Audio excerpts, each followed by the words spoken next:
A gloomy and rainy day may have overshadowed things a little bit on the first day of running at the Rolex 24 for the WeatherTech Championship, but there's still plenty to talk about. Yes, it was a cold, gloomy, rainy day at times here at Daytona for the opening day of the Rolex 24, but we're officially underway for the Rolex weekend. Actually, about that point in it being rainy, thankfully the rain has held off for most of the day. We were able to get the WeatherTech qualifying in without really experiencing the effects of rain. Where I was standing in the garage, I didn't feel any rain throughout the entire session, although there were reports of drops being felt throughout the track. Thankfully, though, didn't really play a big impact in things. The cold weather, on the other hand, though, well, we'll talk about that. A lot of people have their eyes fixated on the GTP class this weekend, and for good reason. The battle is shaping up to be a great one. And one of the cars that's been looking very strong are those BMWs. Well, for the number 25 BMW, their qualifying did not kick off exactly how they would have liked. Early on in the session, the number 25 BMW stalled on track and needed to be towed back.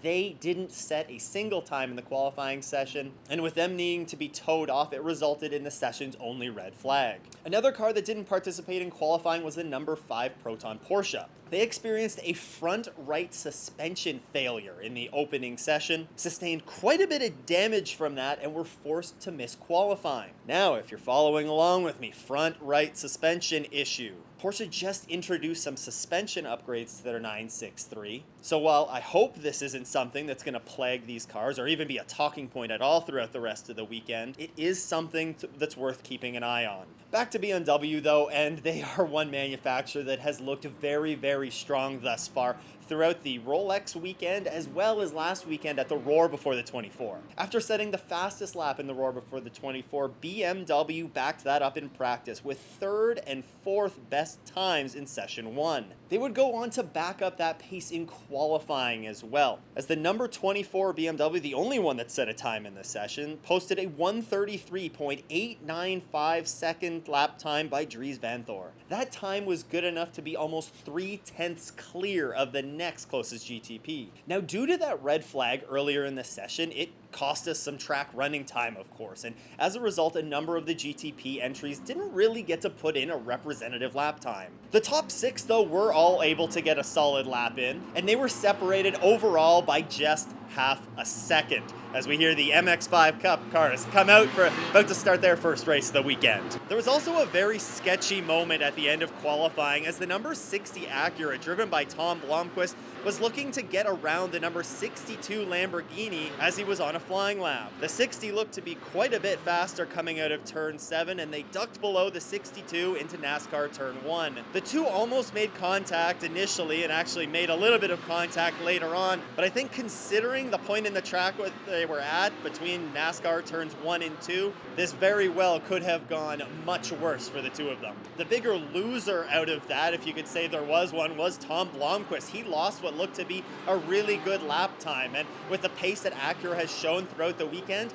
could it have been a pole-setting time? Well, I guess we're never gonna know. LMP2 was an interesting session to watch today, as it took a while for the drivers to get those tires up to temp. However, once they were able to slowly work those tires into their operating window, we saw some quick lap times being put down. The session was ultimately clean except for a spin from the number 99 AO Racing entry driven by PJ Hyatt, who unfortunately got the car stuck on a curb and brought out the red flag with just seconds remaining in the session. Bringing out a red flag in qualifying means that you do lose your best qualifying lap, so the mistake ultimately drops AO Racing from, I believe, a 3rd place starting position down to 6th. On pole, though, it was Dan Goldberg putting down a 1:38.676 second lap time, which was enough to get pole by 3/10. Ford carried over their strong pace from practice and into qualifying, and ultimately locked out the front row of the GTD Pro class. Mike Rockenfeller set a fast lap of a 1:45.523 in the 64 Multimatic Mustang to beat out the 65 entry by just over 3/10. The result bodes well for Ford as they look to start their second season with the Mustang in the WeatherTech Championship off to a very strong start. The battle in GTD, meanwhile, was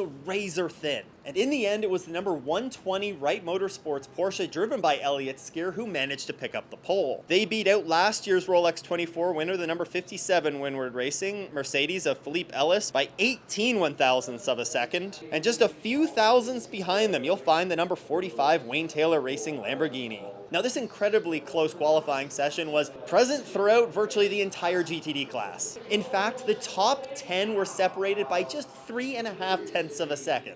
Now, overall, it's really difficult to draw too many conclusions from today based on the weather that we're experiencing. We've seen some cars probably showing their true speed, but I think there's many others that are going to emerge when the nicer weather comes on Saturday. The conditions for the race are expected to be sunny and warmer, which means the handling for the cars will be significantly affected. But even considering these weather changes, you have to be looking at Ford in the GT ranks as one of the favorites. They've shown good pace dating back to the Roar, carried it forward this week into the Rolex, and I think they're going to be among the favorites come Saturday. Don't rule out Lamborghini either. They were really quick at the Roar last weekend and have shown strong pace in the early going here as well. In GTP, I think BMW and Acura are really looking like the ones to beat right now. However, you definitely cannot rule out Cadillac or Porsche, who have shown such strong pace here in recent years. And really, I think we could be in for an incredible fight in the GTP class. Gotta shout out the LMP2 class as well. 9 of the 10 cars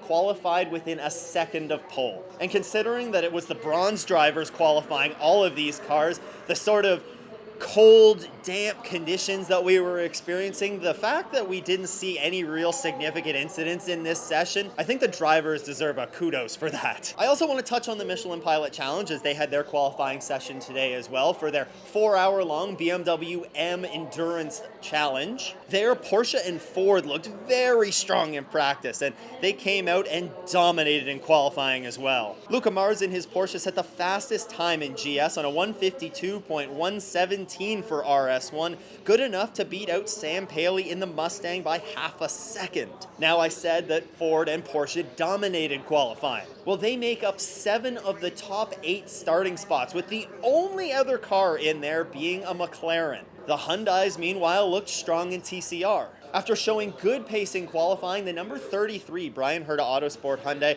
of Bryson Morris sat on pole with a time of a 156.457. That edged out Harry Gottsacker by almost 3/10 of a second. The 4-hour-long BMW M Endurance Challenge gets underway Friday. I just gotta check and confirm the time of that. It gets underway at 1:45 p.m. Eastern Time, and you can catch that race on IMSA TV, Peacock, and on IMSA's YouTube channel. This weekend is shaping up to be another great one, and if you're going to be at the track on Friday, then drop by and say hi. I'll be doing a meetup in the fan zone at 11:20 a.m. until about 12:20, which coincides with the WeatherTech practice session 3. So yeah, if you're around, come say hi. I got some cool little swag pieces to give out, so I hope to see you there. Otherwise, go check out this video for a full rundown of this year's Rolex 24. Once again, a huge shout out to all the Patreon supporters. If you want to support the show, you can head to patreon.com/offtheasses or click the join button below. Once again though, thanks for tuning in. I hope everyone has a great race weekend and doesn't go